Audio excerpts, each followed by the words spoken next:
Всем привет! Вы на канале о полезном, вкусном, интересном. И сегодня мы занимаемся сбором поддорожника. Будем готовить сироп из него от кашля. Мне он как раз сейчас нужен. Кроме сиропа можно приготовить еще и настойку. А пока заготавливаем поддорожник. У меня получилась полная корзина поддорожника, и теперь его обязательно нужно промыть. После того, как поддорожник мы промыли, заливаем его крутым кипятком. У меня как раз закипела вода, поэтому заливаем поддорожник кипятком. В кипятке не держим долго, обдаем и сразу же вынимаем. Пропускаем поддорожник через мясорубку. Следующим этапом отжимаем получившуюся смесь. Можно через марлю, можно через материал, как вам удобно. Я буду отжимать через марлю.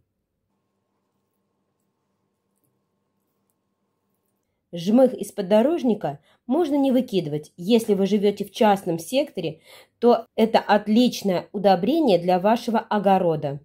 А можете развести в холодной воде и потом этой водой поливать цветы. Это тоже будет очень полезно для ваших комнатных растений. У меня получилось 400 мл свежевыжатого сока. Если вы хотите, его можно употреблять уже и в таком виде. Но хранить его нужно в прохладном месте, то есть в холодильнике, не более 2 недель.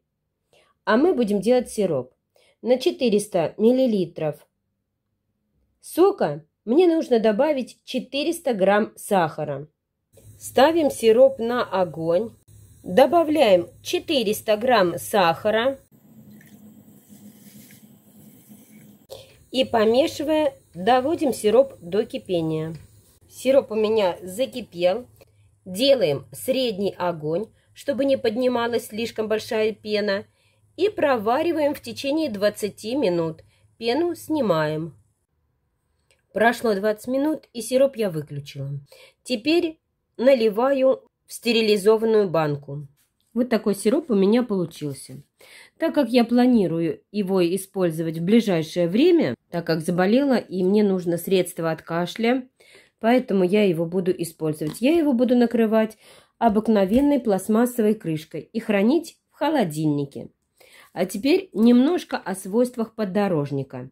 Листья поддорожника содержат богатый комплекс активных веществ, которые благотворно влияют на работу желудочно-кишечного тракта, обладают антимикробными, антисептическими, антивирусными, спазмолитическими, противовоспалительными и седативными свойствами. Слизи в составе растения защищают дыхательные пути, разжижают мокроту и снимают воспалительный процесс.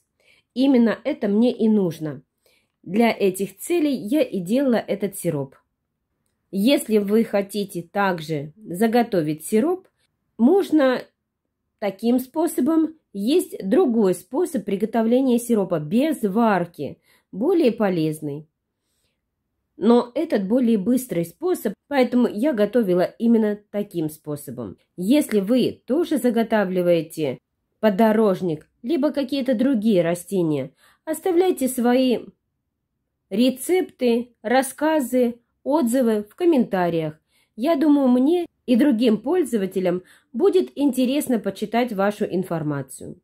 А я прощаюсь с вами. До новых встреч на канале о полезном, вкусном, интересном. Пока-пока!